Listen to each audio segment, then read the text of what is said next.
கும்பமேளாவில் வந்து அது சம்பவம் எப்படி நடந்ததெல்லாம் உங்களுக்கு தெரியும், அந்த ஸ்டாம்பேட்.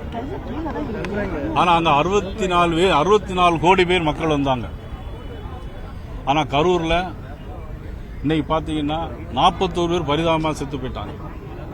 செத்தில் பார்த்தீங்கன்னா கணவனை இழந்த பெண் 10 வயது சிறுவனோடு வாழ்ந்துட்டு இருக்கிறாங்க. அந்த 10 வயது சிறுவனும் அந்த இடத்துல இறந்து போறாங்க. அந்த தாய் தனியா நிற்கிறாங்க.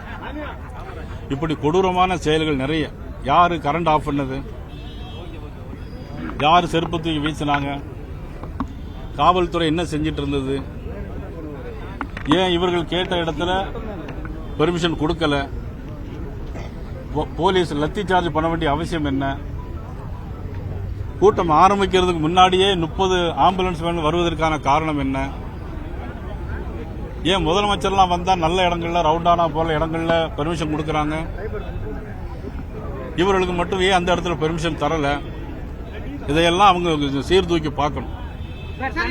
ஆணையம் விசாரணை போயிட்டு இருக்கும்போது அரசு அதிகாரிகள் பிரஸ் மீட் வைப்பதோ இல்ல சட்டமன்ற உறுப்பினர் பிரஸ் மீட் வைக்கிறது சரின்னு நினைக்கிறீங்க?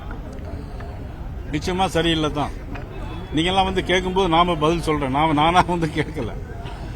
ஆனால் தனிநபர் ஆணையம் வந்து அது யாருக்காக பயன்படுத்துவார்கள் என்பதை மட்டும்தான் கொஞ்சம் சிந்திச்சு பார்க்கணும். பாஜகவுடைய குழு வந்து கரூர்ல நேரடியாக ஆய்வு செய்திருக்கு. அதாவது நல்லா தெரியும் உங்களுக்கு, இந்த கேள்வியை தெரிஞ்சிருந்தே நீங்க கேட்கறீங்க. ஏற்கனவே பாஜக எங்களுடைய எதிரி அப்படின்னு சொல்லிட்டு இருக்கிறாரு, எங்களை விமர்சனம் பண்ணி பேசிட்டு இருக்காரு. இந்த இடத்துல எப்படி நாங்க எங்களுடைய பிடியில் எப்படி அவர் இருக்க முடியும்? பாஜகவுடைய குழு வந்து கரூர்ல ஆய்வு செஞ்சுட்டு போயிருக்காங்க. அடுத்த கட்டமா என்ன சார்? அந்த குழு அவங்க போய் என்ன எழுதி கொடுத்திருக்காங்க, என்ன முடிவு பண்ணிருக்காங்க பொறுத்து அவர் சொல்லணும்.